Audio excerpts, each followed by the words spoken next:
Слон разрушает уже ферму. Как он? Блин. Насколько он злой.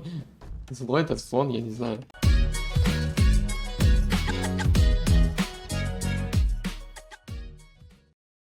Раз, два, три, четыре, пять. Вышла Аладка погулять.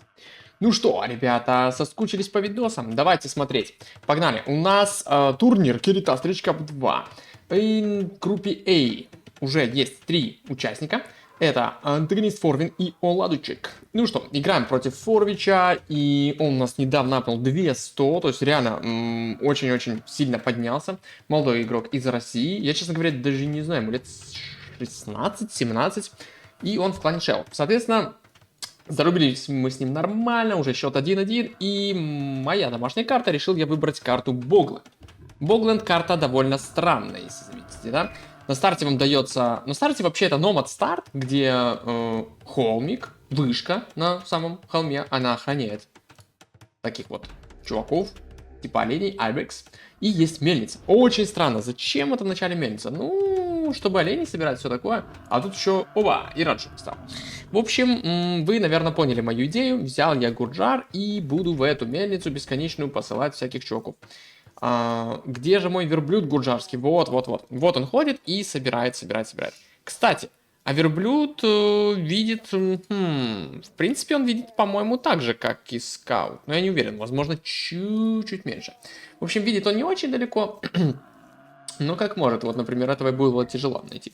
Соответственно, идея в чем? Да, раз есть это сразу мельница, тем более она защищена вышкой, да?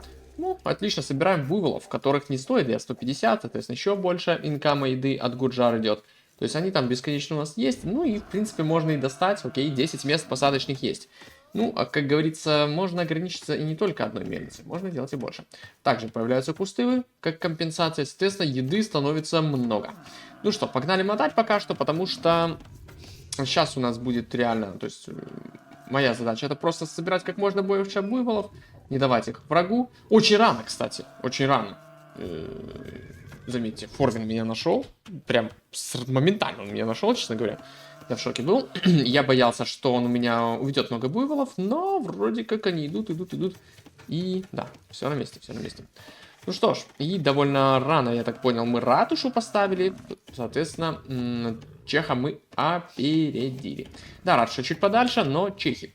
А чехи это, как говорится, база. Чехов, конечно, есть инструменты очень сильные, уникальные юниты. Есть химия, да, доступная в замковой эпохе. Можно выходить в канониров. Ну и в целом, можно даже в лучника выходить. Но у нас план капкан. Было все больше и больше, вот уже 9-10, уже и лишний появляется, лишний, оп, стоит, ну как лишний, лишний-то он не лишний.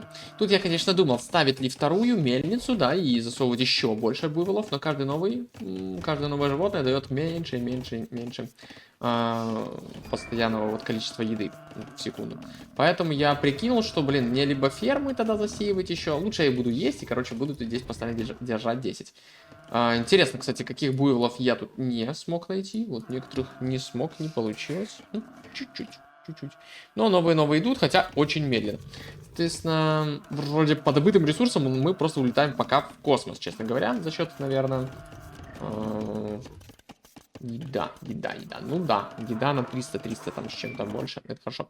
Много буйволов зажимает себе Форвин, и мы переходим. Я планирую, честно говоря, делать тут фасткасл жесткий. Почему? Потому что золото у меня очень тут удачно расположено. Возможно, оно в 2 тайлах от ратуши, но это не принципиально, просто тут с-под холма не видно. Ну, в принципе, вот у меня... Я их достаю, кушаю, достаю. Лесопилочка, мельница. Я решил, что вторым зданием будет, да, действительно, лесопилка. Она тут очень красиво смотрится. Там бесконечно дерево дальше. Золото мне, шахта не нужна, золото под ТЦ. И думаю, давайте я даже барак сделаю. Очень много буйволов находит Форвин. Все-таки я что-то не уверен. Кажется, что примерно одинаково, да? И скорость пока одинаковая у них. Но Форвин планирует свою базу. Планирует базу, да. Посел 3 фермы. Он 5 ферм посел. Вот так вот. Но очень много буйволов нашел недавно. Так, тут они застрянутся, скорее всего. И да. Соответственно, у него уже 22-23 крестьянина, переход пока не нажимает. Подозрительный тип, подозрительный. Ну, у него и второго здания нету так-то. Так, ну что, хватит ли мне на фасткасл? Тут я понял, что не все так... не все так просто. Да, у меня есть ровно 10 буйволов, это как там 15 овец. Да, есть золото, но всего лишь 2 фермы. В общем, еды у меня только 500. Я понимаю, что, да, золото я могу качать и, возможно, перекупить как-то. Рыночек пока еще не занерфлен. Погнали. Стандартный билд турецкий. Конюшня рынка. Мап контролем, покупаем ресурсы. Ну, единственный минус этого билда в том, что у вас нет кузницы. А если нет кузницы, вы не можете апать своих юнитов. Плюс вы не можете делать осадку. В общем-то, план мой заключался в том, чтобы поспамить шривамш. Честно говоря, шривамши такой юнит, бегают, режут очень быстро, очень дешевые, могут крестьян зарезать. Но тут я столкнулся с маленькой проблемой. Стены. Я не ожидал, честно говоря, так рано увидеть стены. Стены готовы. Причем не только лишь... ну, хорошие вовремя стены приготовлены, а еще и большой кусочек себе отжал. Неплохой такой кусочек себе отжал чех, ему тут пока хватит временно. Хотя камень всего лишь один, да, действительно, камень всего лишь один у него внутри. Угу. Ну и тут мне приходится немножко менять план, потому что просто шривамш мы не поспамим. Закрыто. Я пытаюсь прорваться, но пока не получается. Ну что, Форвин переходит аж на 27 крестьянах, мы переходим на 21, но уже в замковую эпоху. Соответственно, фермы я добавляю, делаю таки шахту сюда, хотя помнил вот это место, где тут есть золото и камень, но нет, все-таки мне надо хорошая добыча золота. Очень долго я тут прокликивал, как тут, чтобы там ровно один тайл был, чтобы все четко, вроде нормально нажалось. Кстати, прикольно, что остальных буйволов я, видимо, съел, 10 тут сидят, и вот еда капает, и мне хватает на топорик, еще что-то. Кстати, я продал 100 камня, но не 200. И, соответственно, вывожу крестов тут потихонечку на форвард. Потому что надо делать некоторые вещи. Да, надо прорываться. Здесь я вспоминаю, что там есть такого у гурджаров. Что там есть у гурджар? Потому что я понимаю, что чех... Так, не получается мне. Тут, да, получилось. Чех будет делать, скорее всего, замок и гуситские повозки. Мне надо на это отвечать как-то. Гуситские повозки ломаются манганелями. А манганели, это, конечно, неплохо. Манганели, конечно, у нас есть. Но их прикрывать, может, кем-то надо защищать. Может, какими-то монахами. А монахи у гурджар, оу май, как говорится. Оу май, неплохие. Я это помнил, но проверил еще раз. Здесь у нас какая-то проблема. Я прислал второго вила, но как-то поздно, не вместе. Пытаюсь квикволить, вроде получилось. Так, ага, тут, кстати, проход, да. Я просто в проход забежал. И пока оставил его себе сюда. Итак, и уже 10 тысяч осадок делаю. И тут понимаю, что нет, осадки я не могу делать. В общем, прислал, я вроде попытался 1,5 вила прислать. И ничего мне не вышло. Я забыл кузницу сделать, пока отвлекался. Тут, ну, решил пока монастырь сделать. Кузницу пока сделаю в непонятном месте. Естественно, жду. Так. Потому что форвард ставить одним крестом, это медленно и это рискованно. Ну, здесь верблюдом отгоняю. И вроде как... Куда-то он убежал. Ну, главное мне моего чувака защищать. В общем, гуржары получают... У гуржар очень сильный фасткасл может получиться на маленьком количестве крестьян. За счет, конечно, буйволов, тем более на этой карте. Ну и верблюд тоже большая помощь здесь. Потому что он уже полный, замковый, даже с бонусом еще более высоким, чем у обычных верблюдов по кавалерии. То есть топовый. Еще буйвол куда-то убегает. И не забываем, буйволы в мельнице продолжают работать и приносить еду. Так, еще попытка, но мы это все видим. И раз, пол хп сразу нахер снял. Ну что, сюда. Тут еще монахом. Начинаю наглеть немножко монахом, начинаю что-то волить, строить. И здесь повезет или нет, хер его знает, но... Опа, бам, и все. Пришлось его убить. Раненый монах остался. Ну и мы прорываемся. В замковую походит Форвин. У него аж 30 крестьян, у меня 26, но я делаю боевого слона. Точнее, как-то такого специального слона, который... осадный. Который очень быстро ломает стены. Опять же, за гурджа, у которых бонус. Не понимаю, почему мне не получается с конверсией тут вела. Я просто миллиард лет тут конверчу. Просто меня бомбит. Уже другой монах подключается. В общем, не знаю, вот я что-то тут неправильно нажал. Очень странно, что вил не сконвертился. Кстати, вот и добыча камня, прикольная также шахта, фермеров снимает, переводит на завол, все это я прекрасно вижу, плюс-минус. Экономика моя минимальная, ферму переселить я не сильно собираюсь, и после слона выходят катапульты, и мы прорываемся. Ух, вовремя я ворвался, да, до того, как замковая эпоха улучшит количество хп в стене. Но здесь уже 1800 хп в стенах, и я боюсь, что сразу где-то пойдет замок. Ставлю ванпост, хочу все знать, манганель на месте. Конвертим. Тут есть вариант проконвертить кузницу, но на это надо 500 голды. Как бы идет продажа-покупка от Форвича, он удаляет интересный дом и хочет поставить здесь замок. Поместили он на этом большом холме, я не уверен. Видимо нет, он пытался, явно удалил дом и решает ставить сюда. Так, проходит какой-то конверт, какого-то креста нам удалось зацепить. Крест внутри, он уже ломает замок, зачем он ломает замок, но главное катапульта. И катапульта может стрелять в эту точку, соответственно, крест тут всех гоняет, подходит вторая катапульта, монахи что-то конвертит, не понимаю что. Всех крестьян дальше, замок построен всего лишь на 30%, и он удаляется, потому что слон уже внутри, и катапульты две на месте. Соответственно, Форвин уходит дальше, у него есть 650 камня, и он уходит. По крестьянам у него равенство. Мы заходим в манганельку, слон, верблюд, чисто раша, ладушка, тут еще кресты, кстати, работают, они все еще работают. Ставьте второй монастырь, реликов я не собираю. Мы идем ломать вышку, ну что ж, креста тоже не ломать-то, кстати, это еще... О, боже мой, какой блоди. Ну да ладно, ломаем. Верблюдом ищу, куда он убежал, где он ставит свой замок. Слон занялся рынком прям с холма. Форвич, надо не под холмом рынки ставить, думал об этом. И тут происходит СМВшное, они уходят. Они уходят, и я пытался вроде что-то смотреть, но как-то вроде как не уел. Пока не вижу этого. Еще один смертник приходит, и он уже какой-то стал абсолютным хамшком. Вовремя пришел. Тайминг. Верблюд, я так понял, заметил замок, и я такой думаю, все, иди, контролим, окружаем. Тут нас верблюд контролит слева, справа приходит монах, а здесь чуваки. Смотрите, даже запер за собой чуваки строят раньше неплохо. Так, ну что, буйволы, жалко, чехам они ничего не дают. Так, мы тут спокойно разрушаем ратушу, уже 4 манганели и еще и шривамшик. Шривамшик это по приколу забежал, один на еде, соответственно, чисто буйволы и пара, ну там действительно фермеры. Ну и не поскупился я на редемпшн, потому что, честно говоря, хз, что-то тоже делать. Соответственно, чисто не парюсь и решаю заволить здесь товарища Форвича. Что у него осталось? Что мне кажется, что у него осталось? Да, есть мельница, какая-то еда, там лесопилка. Ну и, соответственно, манганели идут сюда. Замок мне убить тяжеловато все-таки. Причем юнитов совсем нету у Форвина. Но он вложился в ратушу. Я очень удивлен. Такой думаю, блин, а где же кусицкие повозки? Я уже готов воспринимать вообще всеми. И шривамшами, и шривамшами. И слоном, в принципе, можно их принимать. И вот этими чуваками, конечно. И монахами конвертить.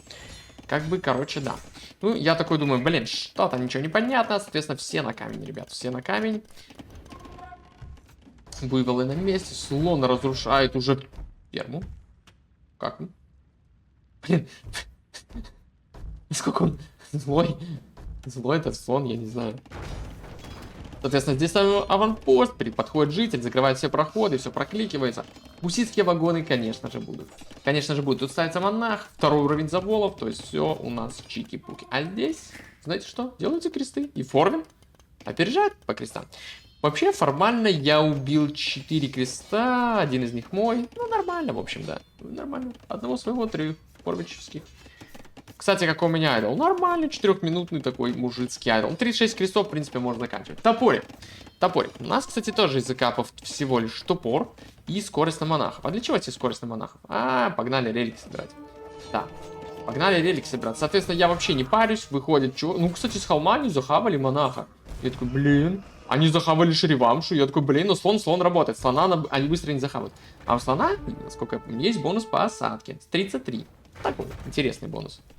Подходит уже верблюд. Ну, кстати, он знает, что у меня есть редемпшн. Он видел, что я его конвертил. А кого я тут могу конвертить? Осадку я конвертил. И пошли куда-то кресты. И 2 монастыря. Опа. Здесь манганелечка аккуратненько идет. Соответственно, здесь чувачок тоже не спешит работать, делает пока домики. Они пошли, буйволов есть. Понял. Да, настолько все плохо у Форвича. Прихожу я своими крестами уже делать замок. Ну, куда мы ставим замок? Ну, конечно, мы завоевываем этот холмик. Так, не нравится мне эта шахта, кстати, она прикольная. Ее можно, блин, сконвертить, кстати. Не подумал я об этом. Ну, Форвина, богемцы. Богемские монахи тоже вам... Ну, они супер монахи. Монахи за еду можно делать, к сожалению, для Форвича только в имперской эпохе, поэтому пока придется ему справляться с золотом. Но золото у него здесь найдено и быстро качается. Ставим замок максимально наглый. Такой, ну, давайте, провоцируем. Ну, а Тонман приходит. Технология, которая может вербовать моих монахов. Но приходят тут манганельки, я сразу им даю жесткий залп по манганелькам, одного конверчу. Монах тут что-то пытается с кого-то сконвертить, но неудачно тут подошел Форвин, как по мне, и, естественно, остался лишь крест. Мы его тоже забираем, если нам его дадут. Отлично. Соответственно, Сразу как-то он тут попался. У нас еще и гусицкая вагонка есть. Я ее, конечно же, вылечу. Потрачу ресурсы и все такое прочее. Закрываем здесь чувака, подсливаем некоторых монахов под замком. И еще монастыри. И здесь я, честно говоря, такой, что, собственно, вообще происходит?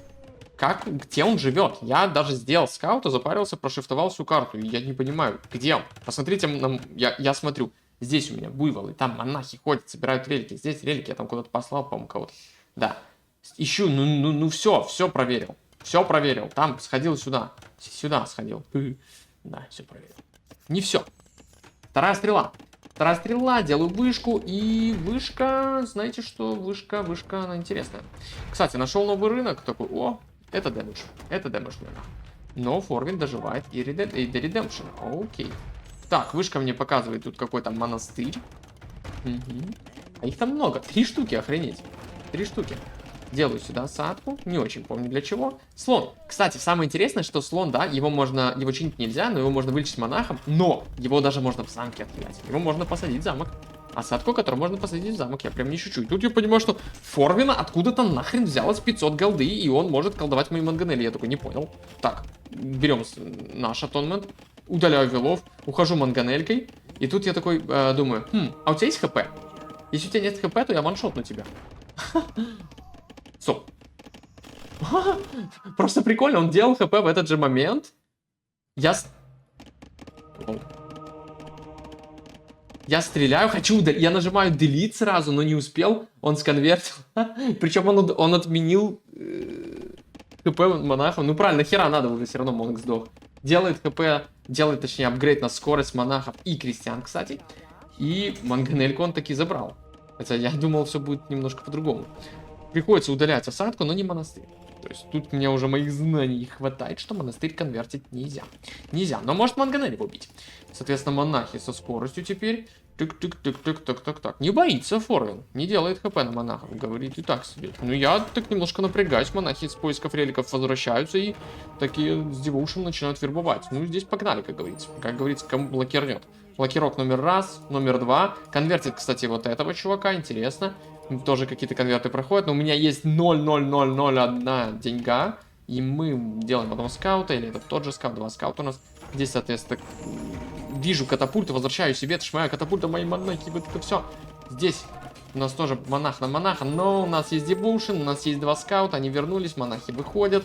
Соответственно, Форвича мало что получается колдовать, здесь еще по голове приходит. Здесь бегут монахи. Они бегут, за ними скауты, и это классика, это база, это выстрел, это -1, -2 и GG VP. Слоны уже даже обнаглели, я их начинаю тут спамить отсюда. И потом ГГ, думаю, блин, как ты выжил вообще-то? Я думал, я тебя настолько запер, у тебя нет места, я знал, что там ничего нету, кроме травы буквально, леса, окей. Да, я даже рынок убил. И такой смотрю, блин, я его упустил так-то. И ни хрена себе, у него на 5 вилов больше. Да, смешно. То есть, теоретически у него даже какие-то шансы были, но мне здесь хватило накопленного как бы преимущества, да, заранее там ресурсов, которые я раньше выкачал. И, может, Devotion я смог позволить, переконвертил. Да, с конвертами мне тут повезло. Соответственно, вот такой вот наш экономик маленький. Здесь я упустил момент. Вот это, оказывается, чуваки с камня бежали. Только сейчас это увидел. Ну и уже слоны, они уже подбежали, тут охранять нечем. Хотя кресты, можно им прокачать это, опять же, 55 хп, раздолбать чуваков. Но, возможно, замок уже бы прикрыл моих точнее, крестов. Моих слонов от крестов. Ну и монахи полегли. Давайте посмотрим статистику. АПМушки у нас тут, конечно, за счет, наверное, первых 10 минут темной эпохи там нечего поиметь было, собственно. Монахи 20 на 16. Так, эти 4 вагонки мы помним. В чат, как говорится. 2 слона. Погнали, быстренько пробежимся по статистике. На самом деле, да, я сейчас так смотрю. КД у нас, конечно, хорошее, неплохое. Конверты 9 на 5, окей. Манганельку нам вербанули. Монаха мы за это наказали. Да, странно, что Форвин отменил хпшку, конечно, на монахов. Стоит оно того же сделать это. Тем более, когда у тебя не один монастырь, а 3. Действительно странное решение. Соответственно, по ресурсам меня Форвин, думаю, начал даже нагонять, потому что золото камень надо добывать быстрее. Да, по идее, он меня тоже опередил. Релик. У нас зато пара реликов уже. В общем, смогли мы зажать. Я был уверен, что контролирую эту игру довольно сильно, но оказалось, что не все так просто. Ну, так, повеселились на такой карте. Гурджарская заготовка все-таки сработала, хотя абсолютно не так, как я планировал через реванш.